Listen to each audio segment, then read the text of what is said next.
We are indeed ready. Dogman is joining us now. Thank you so much for dropping by. Howdy, thanks for having me, Zoe. Howdy, is that our new intro? Oh, I don't know. You're trying out some new things. I like it. What's the official Overwatch hello? Howdy, is it? Okay, hello well, there. Today I learned. Hello. Yeah, I think it's cheers loves for many people. Oh, but, yeah. Anyway, let's talk about the match we just got to watch. You guys went ahead and defeated the Houston Outlaws in a convincing 3-0 fashion. However, at times it actually did look a little bit closer than some people would have expected. Did the Outlaws actually come out with anything which surprised you, or was it just a little bit sloppy at times from your team? I mean, not really. I think this week, actually, more than others, we've been probably the most prepared we could be in terms of our general game plan, what we do if we saw certain comps and stuff like that. There were a few mistakes on, like, maybe Kings Row, but I think besides that, it was pretty clean overall. And I think Gibraltar, personally, I had a couple, like, positional issues because realistically, with hero pools, you don't get all the practice that you'd like in the week. So, like, I didn't get to play that Moira on that spot very much. So realistically, I needed to know where, like, my team's going to be and stuff like that. So Ana was the preferred method of practice versus most teams, except Outlaws played something a little different, for sure. But for the most part, we were expecting what they did. Right on. Now, since you just mentioned the preparation and being able to really anticipate what the other teams are playing, earlier today I got to talk to Nico from the Paris Eternal, and he actually told me that he didn't really expect to see much Sombra dive. However, every other team to date has been playing a lot of Sombra dive. Are there different kind of scrim bubbles within the NA regions which we as viewers are not aware of? Oh, yeah, for sure. I mean, like, realistically, like, especially, like, I'm going to say again, with the hero pools, throughout the week, people are just trying to find out the meta. Like, realistically, it's hard to tell if you're improving or getting worse or whatever until the very end of the week.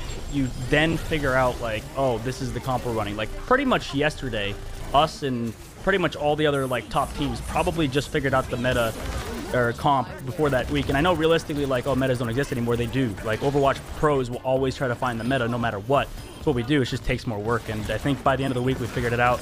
And sure, there's a bubble, and, like, people run different things, but for the most part, there's, like, two, you know, majorly ran compositions. So how do you feel the bubble is different in the Asian region? Did you feel within the past few weeks that it's been a major gap, or do you think that overall the teams are pretty aligned on what should be run? I want to say something spicy, but I mean, realistically, please do.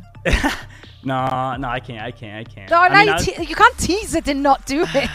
I mean, there's just a bunch of feeders over in the Asian scene. Like, realistically, it doesn't matter what they run. You know, we got Shock over here. We got some of the best teams in the league, baby. So, you know, screw the Asian scene. You know, it'll matter. All right.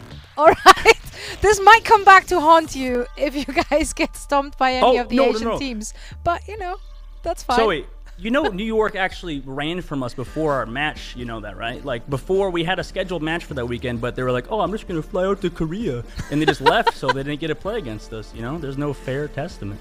Yeah, that's what a coward move that was from the NYXL. Absolutely. Now, that kind of threw me off. Anyway, I think I wanted to quickly chat about your next opponents. San Francisco Shock are up next. You have a good grasp on what kind of playstyle they're usually running, since you can't really prepare for compositions at the moment, since we don't really have the next week's hero pool draw. Mm-hmm. That was a question. That was a question. Yeah. Do you have a grasp on what kind of style you can expect from them? I think that was the question. Yeah, I do. Sorry, my no, don't worry. Realistically, yeah, I mean, there's like a couple like 3 or 4 like compositions that are ran for the most part, like throughout the entire year. You know, there's like dive, there's brawl, there's poke. There's like full poke. There's like variations of different types of comps that you need to be aware of. So it's just kind of like a puzzle piece that you figure out during the entire week. So realistically, with who is banned this week, we had Brig banned this week, and a couple. I imagine we might see a lot of Brig, because dive was so prevalent this week, and Brig pretty much, you know, kapoots on dive. So realistically, we'll probably see Brig come back in some sort of poke comp. Right on. Okay, well, you sound definitely prepared and very confident as always, which I always appreciate. And that's pretty much it already with our interview. Thank you so much for joining.